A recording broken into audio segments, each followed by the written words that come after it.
Corea era un reino independiente, bajo gobierno monárquico. Durante la mayor parte de su extensa historia, hasta la ocupación japonesa en 1910, tras ser liberada el 15 de agosto de 1945, la península coreana se dividió en dos zonas. La mitad norte ocupada en ese entonces por la Unión Soviética y la mitad sur ocupada por los Estados Unidos. En 1948 las dos regiones se convirtieron en dos gobiernos separados, la República Popular Democrática de Corea del Norte y la República comúnmente llamada Corea del Sur. Sin embargo, ambas Coreas reclamaban la soberanía de toda la península coreana, lo que desató la guerra en 1950. Luego de 3 años de enfrentamientos, el 27 de julio de 1953 se firmó el Acuerdo de Armisticio Coreano, estableciendo la línea de demarcación militar y la zona desmilitarizada a lo largo del paralelo 38.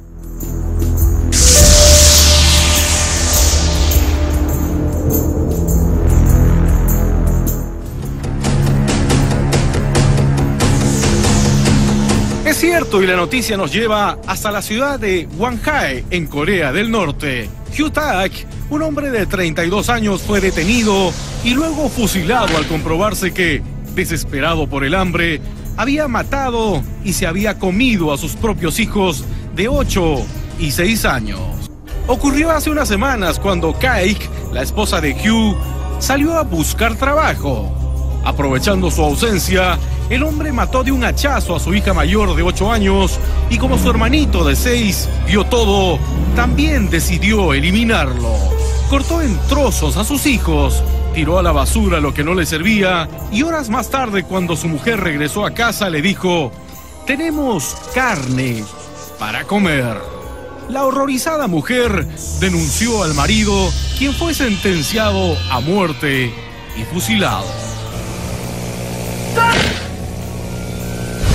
Lamentablemente, este no es el único caso de canibalismo denunciado este año en Corea.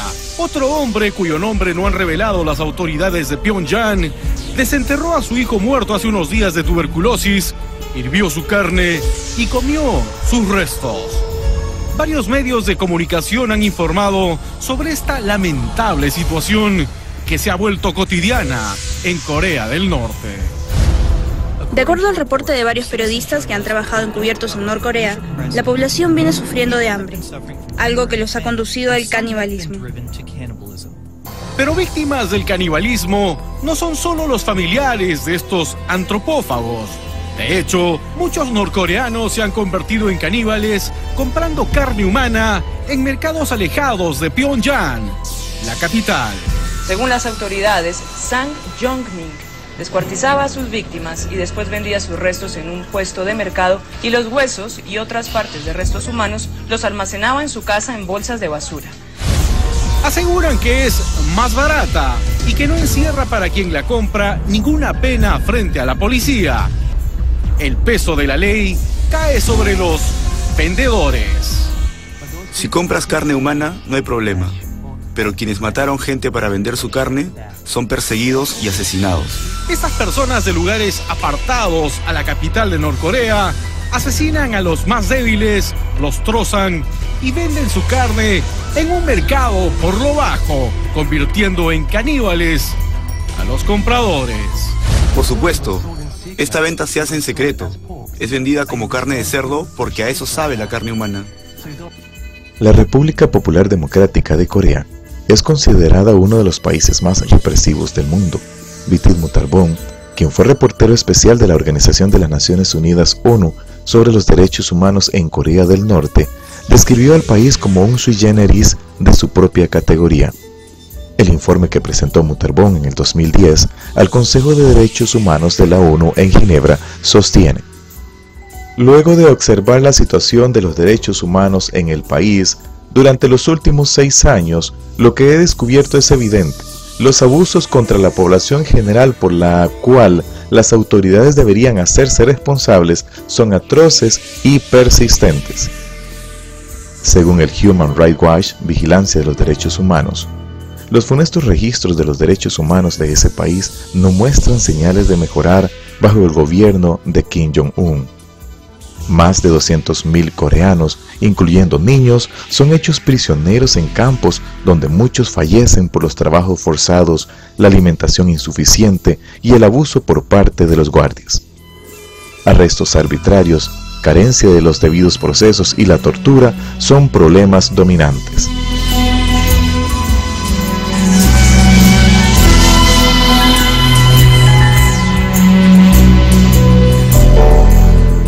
Su nombre es Kim Un-jin, edad 31 años, nació en Pyongyang, Corea del Norte. Su testimonio es raro considerando los números en ese país. La CIA estima que unos 24 millones de personas viven en esta nación comunista. El mejor cálculo es que un 2% o 480.000 son cristianos. Solo un puñado de ellos ha escapado del brutal régimen y viven para contar su historia. Kim Un-jin es una de ellos. Al crecer, las autoridades me dijeron que no había Dios en este mundo. En cambio, nos ordenaron adorar a Kim Il-sung y a Kim Jong-il, los líderes del país. La libertad religiosa se garantiza en la Constitución norcoreana, pero en la realidad no se respeta. ¿Cómo era ser creyente en Corea del Norte? Nos reuníamos los sábados en la noche. Mi familia se reunía en el cuarto de atrás de nuestro pequeño apartamento. Debíamos ser silenciosos, susurrábamos al orar y leíamos la Biblia. A veces nos cubríamos para reducir el ruido. Al crecer, escuchó historias sobre cómo Pyongyang antes era conocida como la Jerusalén Oriental. En 1945, 13% de la población era cristiana. La ciudad era el centro del cristianismo en la península coreana. Medio siglo después, la fe de Kim la convirtió en un blanco.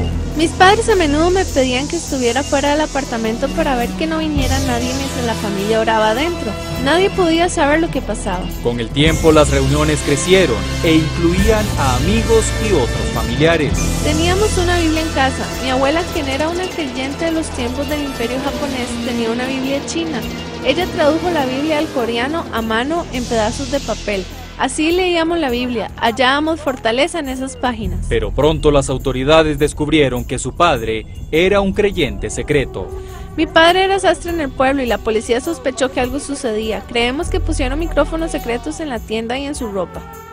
En 1994, la policía descubrió que el padre de Kim operaba una iglesia subterránea, así que allanaron su casa, lo arrestaron junto con un tío y ambos probablemente acabaron en uno de los campos de trabajos forzados de Norcorea.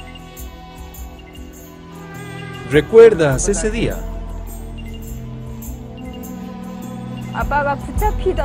Cuando mi padre fue arrestado, yo estaba en la escuela, nunca lo olvidaré. Él me abrazó antes de irme y como todos los demás días me recordó ser precavida. Cada mañana a la mesa del desayuno él nos decía que un día vendría el gobierno y nos arrestaría por ser cristianos. Él nos advertía el precio que tendríamos que pagar por nuestra fe. Recuerdo que él decía a menudo que aunque enfrentara a la muerte, seguiría a Jesús. Unas 200.000 personas son mantenidas en campos para prisioneros políticos. Unos 30.000 de ellos son cristianos. El régimen es rutinariamente citado por violaciones a los derechos humanos. Wong Jae-chun es profesor de leyes en Corea del Sur. Son tratados como criminales, especialmente como terroristas, y son juzgados basados en crímenes de seguridad nacional. Este video, obtenido por CBN News, supuestamente muestra la ejecución de cristianos norcoreanos.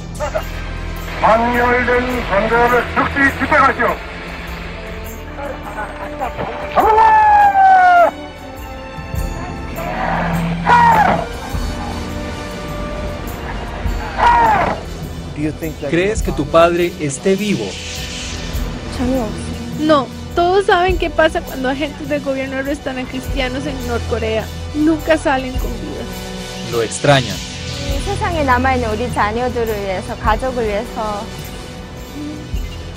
Yo sé que mi padre está en el cielo orando por Corea y por mi familia.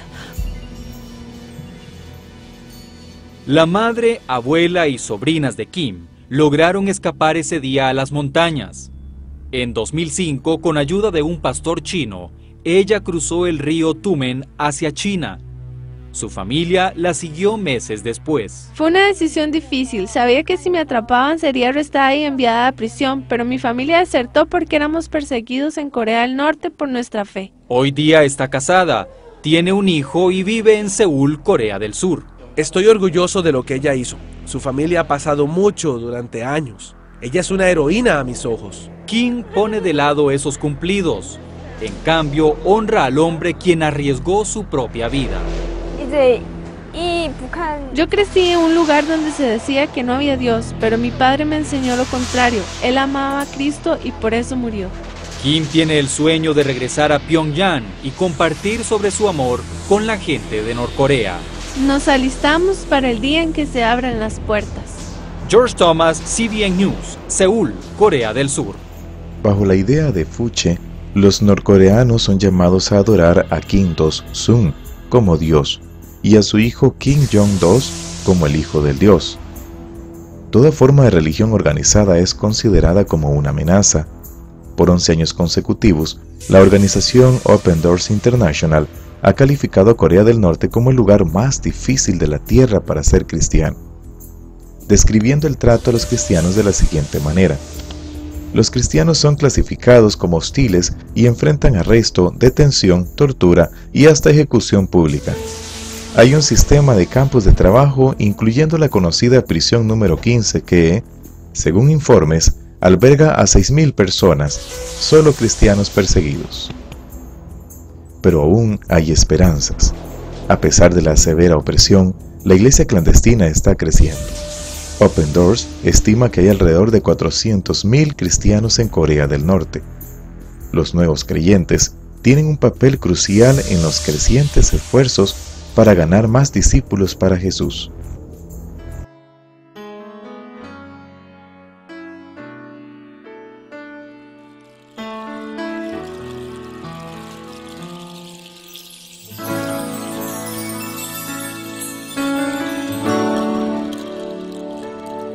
¿Quién irá abriendo caminos, forjando mejores destinos, pautas de amor para la humanidad? ¿Quién dirá, asumo ese reto, me entrego completo y me uno a la causa de Dios que cambia el corazón? ¿Quién irá a esos hombres tan desesperados? ¿Quién irá a esos matrimonios acabados? O ese niño que está solo sin hogar, esperando que alguien le ame. Hombres de valor, necesita a Dios, necesita a Dios. Hombres de valor, esforzados, hombres de valor, que cumplan promesas, que sigan la ruta trazada con la mirada en su Salvador.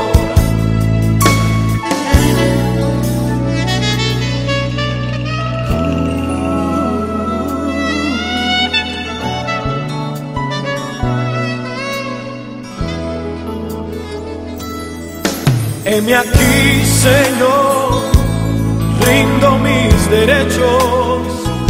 Hoy vengo dispuesto a trazar pautas de amor para la humanidad. Hoy aquí,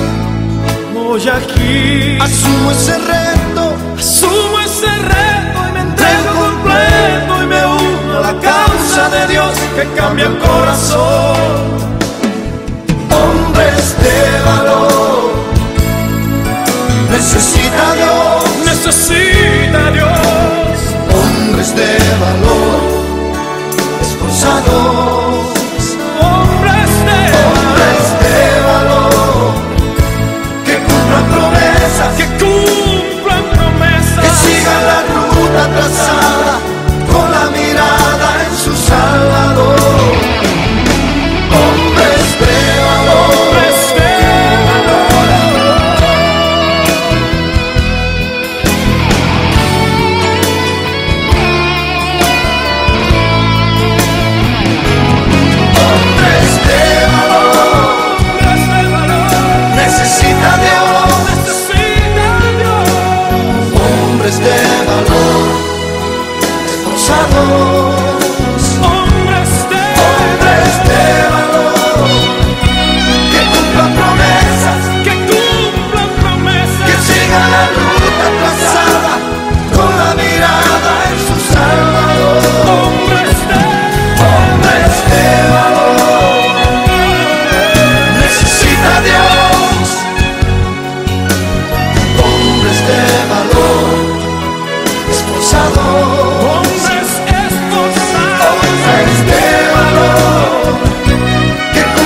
entregado, fieles al llamado, todo por la causa del Señor.